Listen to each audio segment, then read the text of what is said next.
Not only did I love the speech, I love the title and I love the format of the title, The Psychology of, where you're not giving advice, you're not telling people what to do, you're examining what is going through people's heads when they are making decisions about certain topics.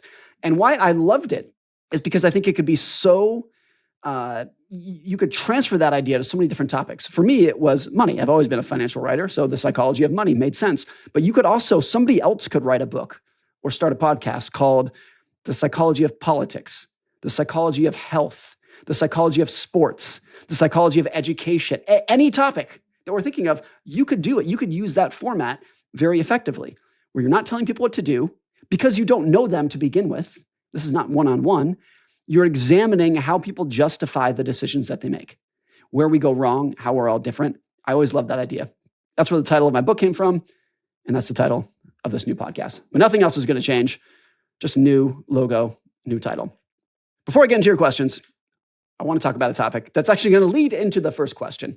So I'm cheating a little bit here. This is kind of a preamble to the first question. Many years ago, I was probably 25 years old at the time, I read a book by a guy named Felix Dennis, who was a very successful, very rich, famous at the time publisher. Published a lot of magazines back in the 1990s that were huge, very successful. He wrote a book called How to Get Rich.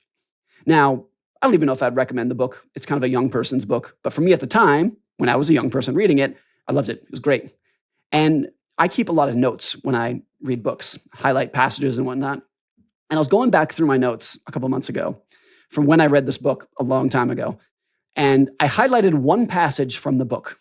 And I want to read you that passage. This is from Felix Dennis, who again was very successful, very wealthy, worked very hard. He said, quote, "If I had my time again, knowing what I know today, I would dedicate myself to making just enough money to live comfortably as quickly as I could by the time I was 35. I would then cash out and retire to write poetry and plant trees." That's what Felix Dennis said. On one hand, I want to say, awesome quote. Love that quote. Beautiful. It is the absolute idea of having enough. Make enough money so that you can live the life that you want to live and go do something else. Half of me thinks this is a beautiful quote and I love it. The other half of me says, really dangerous to say things like that. Easy to fool yourself with ideas like that. That I'm going to work very hard to make as much money as I can, and then I'm going to quit, and then I'm going to go enjoy my life.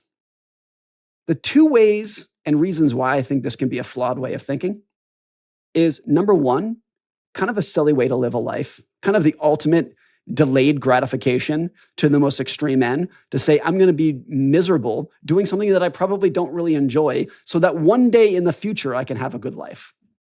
From a philosophical perspective, that would not fly for me. I like to enjoy every day. I want to give another anecdote, another analogy to writing. Someone once told me, and I thought this was great writing advice, that you should not build up your writing to an exciting conclusion. All of the writing needs to be enjoyable. From the first sentence, the first page should be fun to read. The third page should be fun to read. You want it to all be good. And isn't a lot of life like that too? Yes, I believe in delayed gratification, saving, of course, but all of it should be fun. We should enjoy a lot of it. Maybe not every single moment, and that's unrealistic, but a lot of it. So that's why I think it can be dangerous. Number two, this is more important. It is so easy to tell yourself that you're working hard and you're making sacrifices so that one day you won't have to. And if you get to that one day, quote unquote, at some point in the future, and you stop working so that you can then begin to enjoy yourself, a lot of people will learn the hard way that their work was their identity. And maybe if you wouldn't use the word identity, their work was the very important challenge in their life that kept them mentally stimulated and gave them a sense of purpose and utilizing their brain and working towards something and accomplishing something. And when you remove that, they realized that they were actually no better off. Maybe some of them desperately, deeply missed the fun, challenging, not always enjoyable work that they did before. Now, Felix Dennis, if you know him, you're about to call me out on this. Planting trees and writing poetry was his passion. And so that quote actually fits his life very well. But if you use poetry and planting trees as just like a euphemism for going out and not doing much anymore, and that would be an enjoyable life, like your whole life is a vacation, that can get very difficult. I think there is a very profound and fundamental and universal truth that people need hard problems to work on. I was at a conference a couple weeks ago, and the topic that comes up so very often these days is a wealthy parent saying, how do I transfer money to my kids without ruining their ambition? We've talked about this before. It comes up all the time. And one of the parents framed it in a way that I really liked. And she said, we don't want our kids to suffer. We do want them to struggle. Struggle is important. Now, of course, not suffer, not miserable, but struggle on important problems that give yourself meaning and purpose. And with that, I want to get into the first question, which again is very related to this topic. The question is from Noble.